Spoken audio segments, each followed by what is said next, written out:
Untayan Mutiara Nasihat. Untayan Mutiara Nasihat.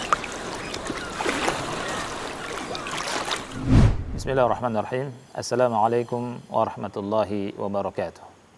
Alhamdulillahirabbil alamin wassalatu wassalamu ala nabiyyina Muhammadin wa ala alihi wa ashabihi wa man tabi'ahum bi ihsanin ila yaumiddin. Amma ba'du. Kaum muslimin dan muslimat yang dimuliakan oleh Allah Subhanahu wa taala, segala puji milik Allah. Salawat dan salam semoga tetap tercurahkan untuk Nabi yang kita cintai, Nabi Muhammad sallallahu alaihi wasallam beserta keluarganya, para sahabatnya dan umatnya hingga akhir zaman. Kaum muslimin dan muslimat yang dimuliakan oleh Allah Subhanahu wa taala, dalam kesempatan yang mulia ini saya akan membahas sedikit tentang masalah i'tikaf. Kita hendaknya memahami i'tikaf, ya.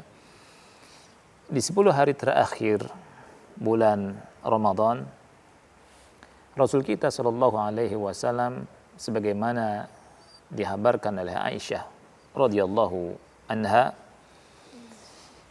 beliau berkata, kana an-nabiyyu sallallahu alaihi wasallam idza dakhala al-'ashr shadda mi'zarah wa ahya lailah wa iqadha ahlahu.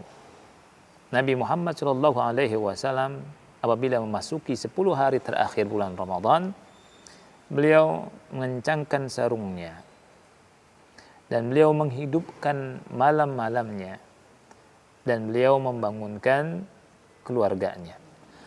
Dan pada kesempatan yang mulia ini saya akan bahas dari pertama makna i'tikaf, yang kedua tentang hukum i'tikaf, berikutnya tentang tujuan i'tikaf, kemudian tentang tempat i'tikaf, kemudian tentang waktu i'tikaf, tentang adab-adabnya, dan tentang kekeliruan yang dilakukan oleh sebagian orang yang beriktikaf.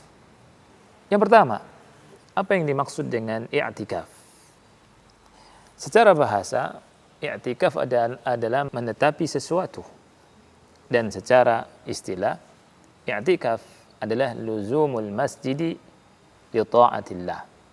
Artinya, diam menepat di masjid untuk melaksanakan ketaatan kepada Allah Ta'ala.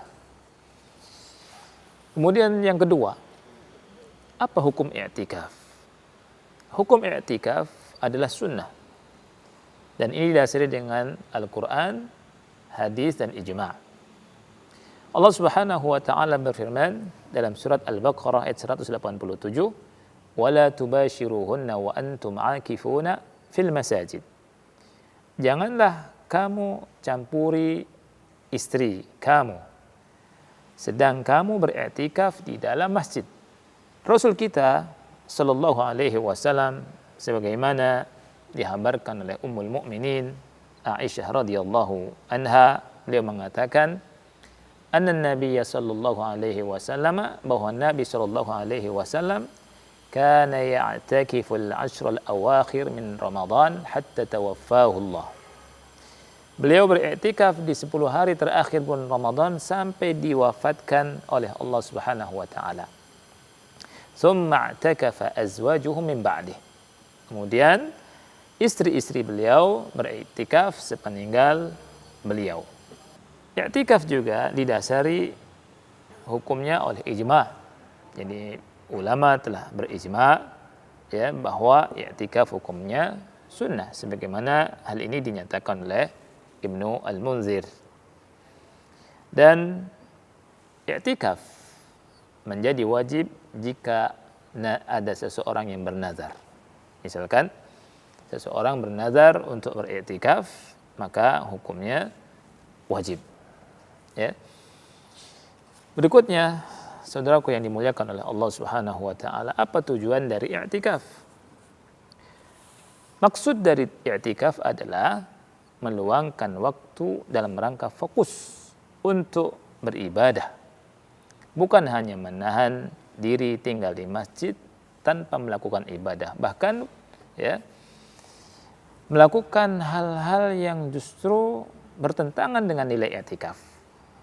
Seperti misalkan ada orang beriktikaf tetapi dia bukannya beribadah, dia ngobrol dengan kawan-kawannya, dia bercanda, dia bergurau dengan kawan-kawannya, waktunya habis untuk ngobrol, bicara dengan kawan-kawannya. Ini menyelisihi nilai dan aturan i'tikaf. Berikutnya yang akan kita bahas adalah tentang hikmah i'tikaf.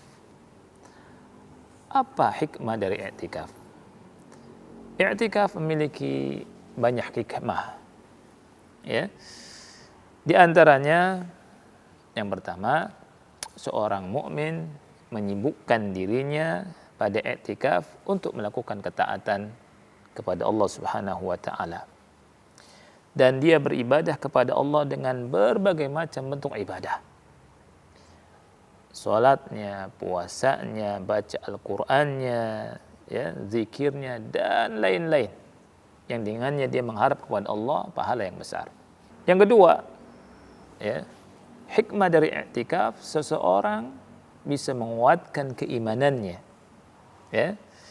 Karena pada i'tikaf seseorang memutuskan hubungan dengan makhluk dan dia menyendiri dengan Allah Subhanahu wa taala, menjauhkan diri dari pergaulan dengan manusia, menjauhkan berbincang-bincang dengan mereka, menjauhkan diri kesibukan urusan dunia, juga urusan keluarga, dan fokus, ya, dengan Allah Subhanahu wa taala.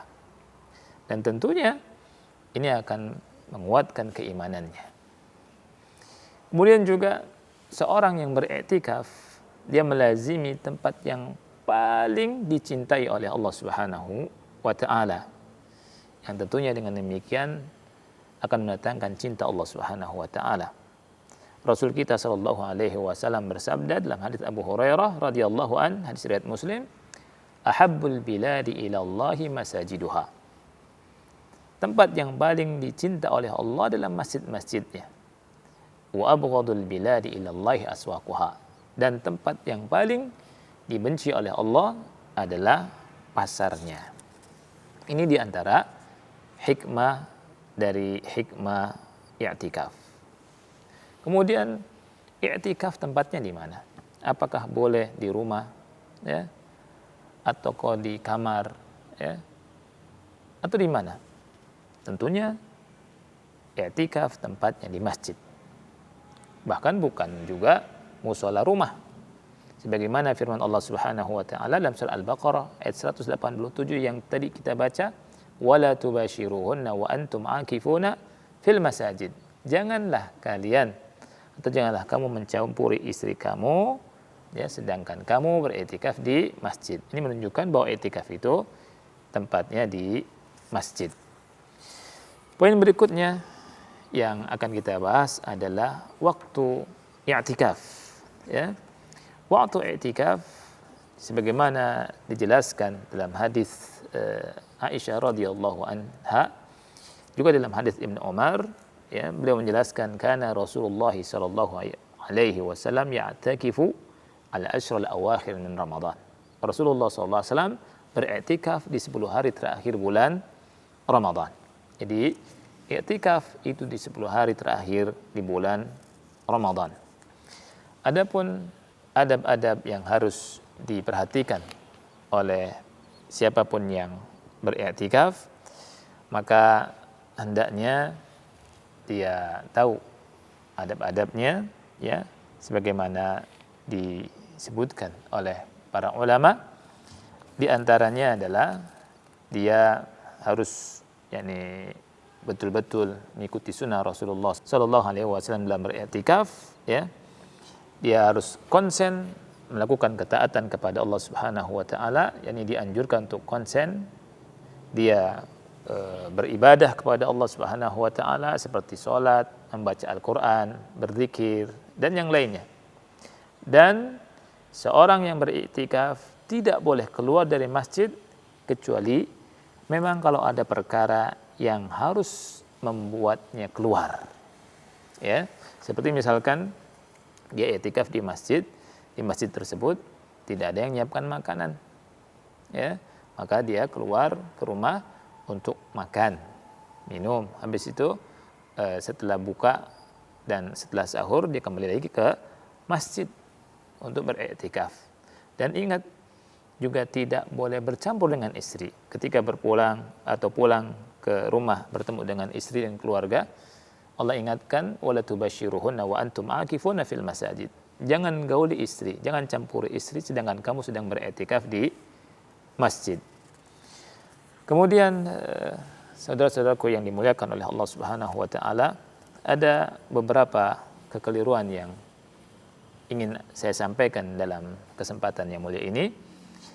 Ya, sebagian orang yang beriktikaf, ya, seperti yang tadi disebutkan, hendaknya dia mengikuti sunnah Rasulullah SAW. Jangan sampai menyimpang. Di antara kekeliruan yang ingin saya sampaikan, pertama adalah ada yang meyakini bahwa i'tikaf itu hanya di malam-malam ganjil saja. Sehingga di malam ganjil dia i'tikaf, di selain malam ganjil dia tidak beriktikaf. Kemudian juga ada yang meyakini bahwa i'tikaf itu hanya di malam hari. Kemudian ada juga yang beriktikaf hanya di siang hari. Ini keyakinan keharusan yang dilakukan oleh sebagian dari saudara kita, ini merupakan hal yang tidak sesuai dengan contoh Rasulullah Sallallahu Alaihi Wasallam. Berikutnya, ketika seseorang yang beriktikaf, jangan sampai dia menelantarkan keluarganya. Ada sebagian orang yang beriktikaf kemudian menelantarkan keluarganya. Ya, dia ingin mengejar yang sunnah tetapi menyia-nyiakan yang wajib. Ada juga orang yang beriktikaf meninggalkan pekerjaannya. Misalkan dia terikat dengan pekerjaan tertentu yang sudah ada akad, ini juga tidak boleh, ya. Nah, ini saja barangkali yang bisa kami bahas sedikit tentang fikih i'tikaf dan permasalahan seputar i'tikaf. Mudah-mudahan bermanfaat. Wassallallahu ala nabiyina Muhammad wa ala alihi wa sahbihi wa barak wassalam. Wassalamualaikum warahmatullahi wabarakatuh.